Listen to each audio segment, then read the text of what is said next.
हर हर Mahadev guys, तो आपका स्वागत है हमारे चैनल में। तो आज हम वापस से आए हैं एक अच्छा टॉपिक चूज करके, जो हम इस वीडियो में समझने वाले हैं, जो होने वाला है फोर्स एंड मोशन। जो फिजिकल साइंस का सबसे इम्पोर्टेंट टॉपिक होता है, इसीलिए आज के वीडियो में हम यही समझेंगे। तो बिना समय गवाते हुए चलिए शुरू करते हैं। तो गाइस, पहले हम समझते हैं कि फोर्स क्या होता है। तो देखिए गाइस, फोर्स को हम लोग हिंदी में कह सकते हैं बल या फिर ताकत। जैसे कि देखिए, मान लीजिए कि चेयर है, ठीक है, हमको चेयर को यहाँ से यहाँ रखना है, ठीक है, या फिर कोई भारी टेबल है, तो हम ऐसे उठा के तो नहीं रख सकते हैं। तो उसको हम क्या करेंगे, हाथ से फोर्स करके उसको पूरा वहां पे करेंगे, डिस्प्लेस करेंगे। तो वही होता है फोर्स। फोर्स का मतलब होता है कि कोई भी चीज पे जो फोर्स हम अप्लाई कर सकते हैं। जैसे कि इसको हम अभी हिंदी में कह सकते हैं बल या फिर ताकत। जैसे एक मिनट, जैसे मान लीजिए सपोज ये टेबल है, ठीक है, तो इस पे हम जो इसको यहाँ पे यहाँ रख रहे हैं, इसके लिए हमको क्या जरूरत है, फोर्स का जरूरत है। ताकि हम उसको ऐसे तो अपने आप तो चला नहीं जाएगा, उसको हमको ऐसे हाथ से ठेल कर वहां यहाँ से यहाँ लेके जाना पड़ेगा। इसके लिए क्या जरूरी है, फोर्स। मतलब फोर्स का मतलब क्या होता है, ताकत या फिर बल। तो इसके इसी के बेसिक पे हम इसका एक डेफिनेशन इजी सा लिखेंगे। देखिए गाइस, तो जिस बेसिक्स पे हमने अभी समझा है, उसी के बेसिस पे हम एक इसका फोर्स का एक इजी सा डेफिनेशन लिखेंगे। तो क्या हम लिख सकते हैं, force is an external agent. मैं पहले लिख लूं, फिर मैं इसका मतलब समझाऊंगा। Is an external agent that changes the state of restore motion.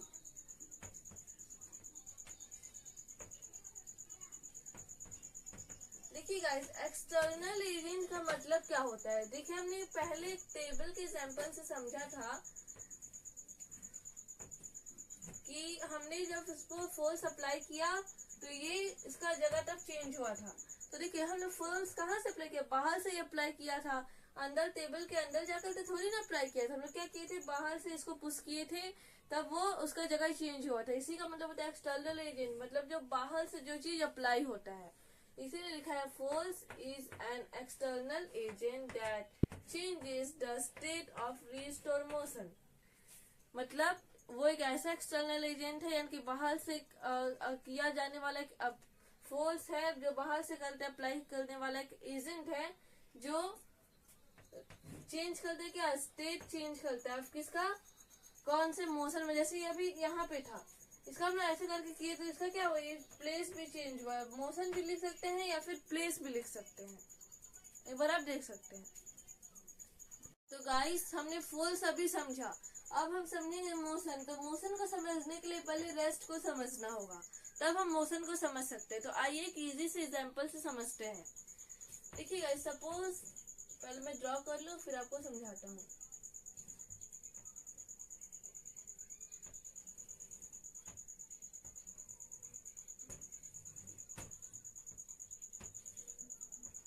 मैं एक रफ स्केच एक कार का बना रहा हूँ, समझाने के लिए। उतना अच्छा नहीं बना रहा क्योंकि अभी सिर्फ समझाना ही है। मान लीजिए सपोज ये एक कार है, ठीक है, जिसको अभी पार्क किया गया है, ठीक है, तो अभी हिल डुल नहीं रही है, ये अभी पार्किंग में है। तो ये क्या हो सकता है, रेस्ट। रेस्ट का मतलब होता है एक जगह ही स्थिर रहना, यानी कि एक ही जगह पर रहना। कोई भी उसमें हलचल हिल डुल कुछ नहीं होगा, वो एक ही जगह स्ट्रेट, या जैसी जिस स्थिति में हम लोग छोड़ के आए, जैसे हम लोग छोड़ के आए वैसे ही खड़े रहना, या वैसे ही रहना। जैसे कार को इसका मालिक इसको यहाँ पे पार्क करके गया है, इसका ऑनर। अब तो ये कार क्या अपने से चलेगी नहीं ना, तो यहाँ पे ये अपने आप यहाँ पे अभी ये क्या है, रेस्ट में, यानी कि हिल डुल नहीं रही है। जैसे हम लोग छोड़ के गए हैं वैसे ही है। अब मान लीजिए इसका मालिक फिर वापस आके इसको चलाएगा, तो क्या होगा, अब ये रेस्ट से किस में चले जाएंगे, मोशन। मोशन मतलब क्या होता है, चलने लगना। रेस्ट का मतलब होता है स्थिर रहना या फिर आराम में रहना, यानी कि खड़े उसी जगह पे स्थिर रहना। और मोशन का मतलब क्या होता है, चलते रहना या फिर चलना, चलते रहना या फिर चलना, यानी कि क्या, ये अभी क्या थी, पार्किंग में थी, तो ये एक ही जगह खड़ी थी, इसमें कोई भी मोशन हम लोग को नहीं दिख रहा था, ये रेस्ट में थी। और जब इसका मालिक वापस इसको कहीं काम से ले जाने के लिए बैठ के चलाया तो क्या हुआ, ये फिर चलने लगी, तो क्या हुआ, रेस्ट से वो मोशन में चले गए। मतलब रेस्ट क्या होता है, अभी मैंने समझा कोई भी जगह पे स्थिर रहना, और मोशन यानी कि फिर मोशन का मतलब होता है चलना। तो इसीलिए ये बहुत इजी है, रेस्ट और मोशन दोनों ही एक साथ ही है, क्योंकि अगर बॉडी मोशन में है तो उसको रेस्ट में आना ही होगा, अगर वो रेस्ट में है तो मोशन में आना ही होगा। अगर हम खड़े हैं तो दिन भर तो खड़े रह नहीं सकते हैं, चलते हैं, कभी आराम करते हैं, तो क्या हम लोग रेस्ट में भी रहते हैं, मोशन में भी रहते हैं, इसलिए रेस्ट और मोशन दोनों ही डायरेक्टली प्रोपोर्शनल है। तो एक बार आप देखिए, देख सकते हैं गाइस। देखिए इस चैप्टर में हमें ये समझा, अब इस चैप्टर में हमको ग्रेविटी और फ्रिक्शन ये दोनों भी समझना बहुत जरूरी है, क्योंकि फोर्स करते मतलब कोई भी काम करते हुए ग्रेविटी और फ्रिक्शन भी जनरेट हो सकता है। जैसे देखिए मैंने अभी दो चीज का एग्जांपल दिया, एक टेबल और एक कार।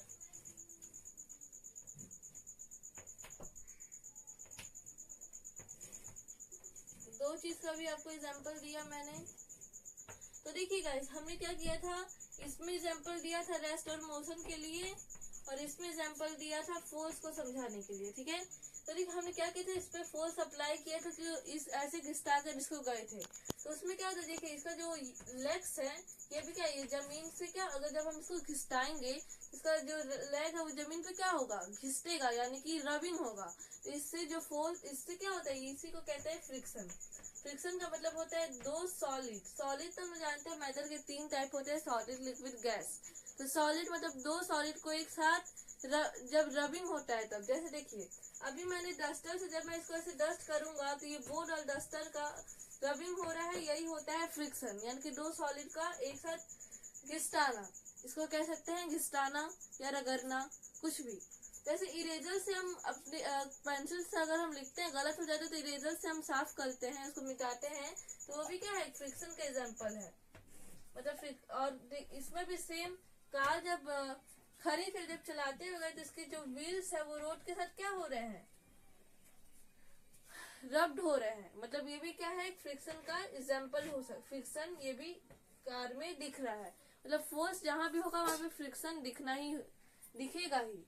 अब ग्रेविटी क्या होता है, ग्रेविटी तो हम सभी जानते हैं कि ग्रेविटी जो है इसको हिंदी में गुरुत्वाकर्षण कहते हैं। जैसे कोई भी चीज अगर हम ऊपर फेंकेंगे तो क्या होगा, ऊपर ही उड़ते तो नहीं लगेगा, वो वापस नीचे आ जाएगा। क्यों, क्योंकि ये ग्रेविटी जो है ये अर्थ का एक फोर्स है, जो कोई भी ऑब्जेक्ट को अगर ऊपर फेंकते तो अर्थ उसको पुल करके नीचे बुला लेती है, यानी कि अपनी तरफ खींच लेती है, यही होता है ग्रेविटी। जैसे हम लोग अगर बॉल को ऊपर उछालेंगे या फिर डस्टर को ऐसे ऊपर उछालेंगे तो क्या वही नीचे आ गया, मतलब यही होता है ग्रेविटी। तो ये दोनों ही इसमें जरूरी रहता है, क्योंकि ग्रेविटी भी क्या है, फोर्स का ही एक हिस्सा है, और फ्रिक्शन क्या होता है, फोर्स से ही जनरेट होता है। तो आई होप गाइस आपको ये दोनों टॉपिक समझ आया होगा, क्योंकि ये फोर्स का एक बात है। तो इसके बाद अब हम क्या करेंगे, फोर्स का यूनिट पढ़ेंगे, और हमारा बस ये वीडियो यहीं तक रहेगा। तो एक बार आप ये देख सकते हैं। तो देखिए गाइस, अब हम जानेंगे फोर्स के यूनिट्स। तो यूनिट्स के टू टाइप्स होते हैं, आपको हमको पता है, ऐसा यूनिट और सीजीएस यूनिट। ऐसा यूनिट क्या होता है, इसका बड़ा वाला वर्जन, और सीजीएस उसी का छोटा वाला वर्जन। जैसे कि किलोग्राम का छोटा वर्जन क्या होगा, ग्राम। किलोग्राम होता है ऐसा यूनिट, ग्राम होता है सीजीएस यूनिट। ये सब हम लोग क्लास 7 से पढ़ते हुए आ रहे हैं, क्योंकि क्लास 7 से फिजिकल साइंस रहता है। तो इसीलिए ये आई होप आपको सीजीएस यूनिट और ऐसा यूनिट पता ही होगा, मुझे समझाने का जरूरत नहीं है। तो फोर्स का यूनिट, ऐसा यूनिट क्या होता है, न्यूटन। और सीजीएस यूनिट होता है डाइन। इसे तो एक बार आप देख लीजिए। तो गाइस हमारा आज का वीडियो यहीं तक रहेगा। आई होप ये वीडियो में जो मैंने आपको समझाया समझ आया होगा। फिर भी अगर कोई आपको डाउट होगा तो आप मुझे कमेंट कर सकते हैं, मैं नेक्स्ट वीडियो में बहुत और इसके बारे में जानकारी दूंगा, अगर आपको कोई डाउट होगा तो। इसके साथ अभी इसका ये वीडियो अभी तक खत्म हुआ नहीं है, इसका पार्ट 2 आना बाकी है, जिसमें हम लोग लॉस के बारे में जानेंगे कि न्यूटन फर्स्ट लॉ क्या होता है, सेकंड लॉ क्या होता है और थर्ड लॉ क्या होता है, वो हम लोग सीखेंगे नेक्स्ट वीडियो में। तो इसी के साथ हर हर महादेव।